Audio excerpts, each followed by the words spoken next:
तो ये दिखाई दे रहा है कि इन्होंने कैश लेने की बजाय या पैसा घूस का पैसा लेने की बजाय उनकी ज़मीन ले ली और बेशकीमती ज़मीन लेकर और उसको फिर लाखों करोड़ों के भाव बेचा और बाद में अपना ज़मीन दिखाते हुए अपने अकाउंट में वो पैसा ट्रांसफ़र कर लिया। तो ये हवाला भी है और साथ साथ करप्शन भी है, चोरी भी है। तो सीबीआई ने इस चीज़ को अनर्थ कर लिया है, पकड़ लिया है और लालू जी का परिवार इसमें पूरी तरह से इन्वॉल्व है। ये सीबीआई ने पूरी तरह से एक्सपोज कर दिया है और उनको सज़ा भी होनी चाहिए कि जो पब्लिक का पैसा है, जो इन्होंने लूटा था, वो पकड़कर अब सामने आ रहा है और पब्लिक को वापस मिलना चाहिए। ये सारी प्रॉपर्टीज़ इनकी अटैच होनी चाहिए, इनसे सारी रिकवरी होनी चाहिए, तब जाकर ये जनता का पैसा जनता के पास आना चाहिए। नमस्कार, स्वागत है आपका हमारे चैनल प्यारा हिंदुस्तान पर। महाराष्ट्र में बड़े सियासी उलटफेर के बाद अब बिहार में मंडराने लगे हैं लालू प्रसाद यादव के परिवार पर काले बादल। दरअसल आपके लिए बता दें कि नौकरी के बदले जमीन के मामले को लेकर अब सीबीआई ने दूसरी चार्जशीट दाखिल की है, जिस पर लालू यादव, उनकी पत्नी राबड़ी देवी और बेटे तेजस्वी यादव का नाम जो है वो सीबीआई ने दाखिल किया है। जिसके बाद लगातार विपक्षी पार्टी और बिहार की जनता की तरफ से तेजस्वी यादव का मांगा जा रहा है इस्तीफा। इस पूरे मामले पर विस्तार से बात करते हैं। हमारे साथ मौजूद हैं सुप्रीम कोर्ट से एडवोकेट उमेश शर्मा जी। सर, 2004 से लेकर 2009 के बीच में हुआ घोटाला, जिसको लेकर अब फिर एक बार लालू यादव के परिवार की मुश्किलें बढ़ रही हैं। एक तरफ सीबीआई ने दूसरी चार्जशीट दाखिल की है, पर आरजेडी के नेताओं का कहना है कि बीजेपी जो है वो महाराष्ट्र में खेला करने के बाद बिहार की सरकार को गिराना चाहती है। एजेंसियों के ऊपर सवाल क्यों उठाए जा रहे हैं जब बात गिरफ्तारी तक आ रही है? देखिए, गिरफ्तारी तो होनी भी चाहिए क्योंकि इन्होंने ये घोटाला किया है। ये फैक्ट्स इसके अगर आप देखेंगे तो ये पाएंगे कि लालू यादव जब रेल मंत्री थे तो वो लोगों को गलत तरीके से नौकरी देने के लिए उन्होंने ऐसा एक सिंडिकेट बनाया हुआ था कि वो उनकी ज़मीन ले लेते थे अपने किन्हीं जानने वाले के नाम से और बाद में वो ज़मीन फिर राबड़ी जी या किन्हीं उनके बेटे या लालू जी के नाम ट्रांसफ़र कर दिया जाता था। यहाँ ये भी जानना ज़रूरी है कि हवाला के जिस केस में लालू जी की सज़ा हुई है, उस केस में भी हवाला के पैसे से उन्होंने ज़मीन खरीदा था, ये सीबीआई ने प्रूव कर दिया था। तो सज़ा होने में वो भी एक मेजर हाथ रहा है। हालांकि वो केस कई साल चला, 20-30 साल चला, उसके बाद ये अपना नंगा नाच करते रहे। तो यहाँ भी यही चीज़ हुई है कि अब ये चीज़ सामने खुलकर आई है कि इन्होंने अपने नाम ज़मीन कराई। वही ज़मीन जो बेनिफिशियरी है उसको नौकरी का लालच देकर पहले उसकी ज़मीन किसी और के नाम कराई गई। जब उसको नौकरी दे दिया गया तो वो ज़मीन इन्होंने अपने नाम करा ली। तो ये दिखाई दे रहा है कि इन्होंने कैश लेने की बजाय या पैसा घूस का पैसा लेने की बजाय उनकी ज़मीन ले ली और बेशकीमती ज़मीन लेकर और उसको फिर लाखों करोड़ों के भाव बेचा और बाद में अपना ज़मीन दिखाते हुए अपने अकाउंट में वो पैसा ट्रांसफ़र कर लिया। तो ये हवाला भी है और साथ साथ करप्शन भी है, चोरी भी है। तो सीबीआई ने इस चीज़ को अनर्थ कर लिया है, पकड़ लिया है। तो अब जब ये बोल रहे हैं कि एजेंसीज़ के बारे में बोल रहे हैं कि इनका मिसयूज़ किया जा रहा है, सबसे पहले तो मिसयूज़ आपने अपने पद का किया, आपने भ्रष्टाचार किया, आपने चोरी की, आपने लोगों को लूटा और आपको शर्म नहीं आ रही है कि अब सीबीआई ने इन चीज़ों को पकड़ लिया है, इनको एक्सपोज कर दिया है।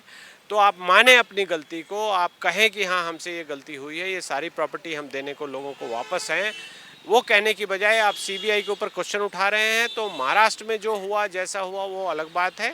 वहाँ एक डेमोक्रेटिक तरीके से वोटिंग होगी, फ्लोर पर टेस्ट होगा और अगर सरकार नहीं टिकेगी तो सरकार गिर जाएगी। लेकिन आपने जो चोरी की है, महाराष्ट्र की आड़ लेकर आप बिल्कुल ना इसको ढके और लालू जी का परिवार इसमें पूरी तरह से इन्वॉल्व है। ये सीबीआई ने पूरी तरह से एक्सपोज कर दिया है और उनको सज़ा भी होनी चाहिए। जब भी देश में ईडी या सीबीआई इस तरीके की चार्जशीट दाखिल करती है या छापेमारी की जाती है, विपक्ष की तरफ से एक ही आवाज़ उठती है कि ये जो छापेमारी या जांच की जा रही है ईडी और सीबीआई की तरफ से, ये केंद्र सरकार के इशारों पर की जा रही है। और आज कांग्रेस के कुछ नेता भी यही कह रहे हैं। देखिए, ये कहने वाले लोग ही बेशरम है। सबसे पहले उनको अपना बैंक स्टेटमेंट, उनके अपने एसेट्स की लिस्ट, सारी चीज़ें उनको पब्लिक डोमेन में आप इंटरनेट पे डाल दीजिए और बता दीजिए कि हमारे पास ये सारे एसेट्स हैं, ये हमारे इनकम टैक्स के रिटर्न्स हैं, हम अपनी ओर से बता रहे हैं।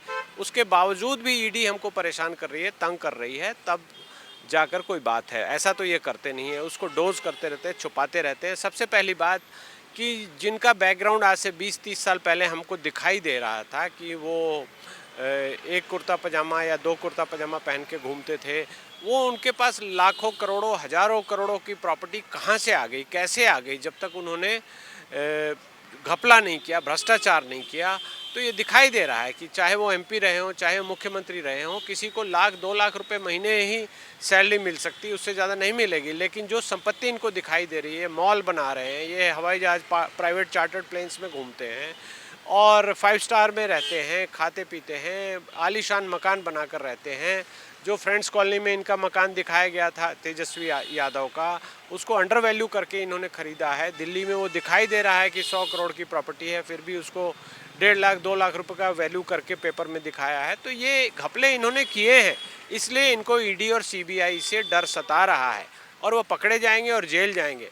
कॉमन मैन को इससे कोई फ़ायदा नहीं होता। रादर कॉमन मैन को मुझे ऐसा लगता है कि खुश होना चाहिए कि जो पब्लिक का पैसा है, जो इन्होंने लूटा था, वो पकड़कर अब सामने आ रहा है और पब्लिक को वापस मिलना चाहिए।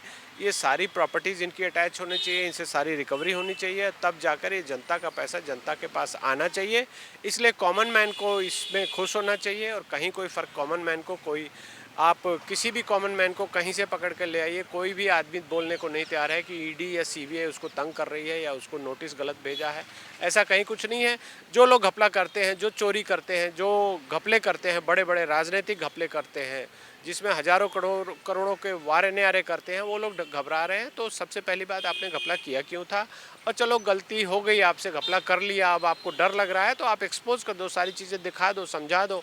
उसके बाद भी ईडी सीबीआई अगर आपको तंग करती है तो आपके पास कोर्ट का रास्ता है।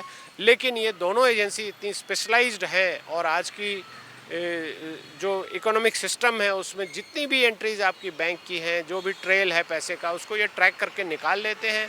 तो ये एजेंसीज एक बहुत अच्छा सफाई का काम कर रही हैं। राजनीति में हमारी सफाई आएगी। सेंट्रल गवर्नमेंट ने अगर उनको फ्रीडम दे रखी है तो इसमें कहीं कोई गलत मुझे नहीं लगता। और ये एजेंसीज अब आगे बढ़कर जो भी घपले वाले लोग हैं उनको पकड़ेंगी, काम करेंगी, तो राजनीति में शुचिता भी आएगी, स्वच्छता भी आएगी, मुझे ऐसा लग रहा है। सर, इसी के साथ जिस तरीके से तेजस्वी यादव से इस्तीफे की मांग जो है वो लगातार की जा रही है, बिहार की जनता के साथ साथ बीजेपी ये बात उठा रही है, तो आपको क्या लगता है कि नैतिकता के आधार पर क्या तेजस्वी यादव को इस्तीफा दे देना चाहिए? क्योंकि उनके जो भाई हैं तेज प्रताप यादव, वो लगातार केंद्र सरकार पर निशाना साध रहे हैं और कह रहे हैं कि तेजस्वी यादव को नहीं बल्कि देश के प्रधानमंत्री नरेंद्र मोदी को इस्तीफा देना चाहिए, क्योंकि लोकतंत्र और देश को लूट लिया है मोदी जी ने। ऐसा कोई लूट का तो नहीं है, उनके पिताजी को सजा हो चुकी है, उनको त्यागपत्र दे देना चाहिए। लेकिन ये बात बड़े दूर की बात है। ऐसे लोग, ऐसे पॉलिटिशियन इन चीज़ों को कभी नहीं समझेंगे जिन्होंने पूरे ऑर्गेनाइज तरीके से लोगों को लूटा है, लोगों से ज़बरदस्ती उनकी ज़मीन ली है। तो त्यागपत्र की मांग करना तो इनसे बेकार है।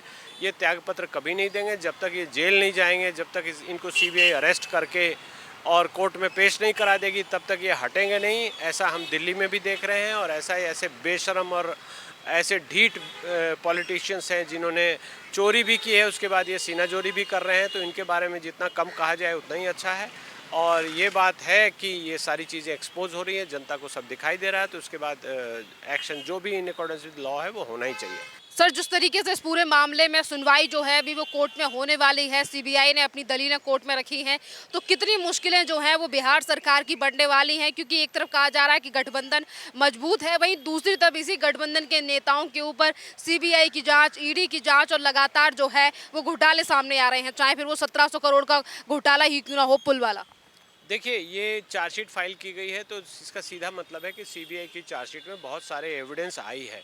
अदरवाइज सीबीआई इस केस को क्लोज कर देती, ये बोलती कि हमने इंक्वायरी की, हमने जांच की, हमने इन्वेस्टिगेट किया और कोई गवाह नहीं मिल पाया, कोई एविडेंस नहीं मिल पाई, कोई डॉक्यूमेंट्री ऐसा प्रूफ नहीं मिल पाया, इसलिए हम इस केस को क्लोज करने की अनुशंसा करते हैं। ऐसा तो सीबीआई ने किया नहीं है।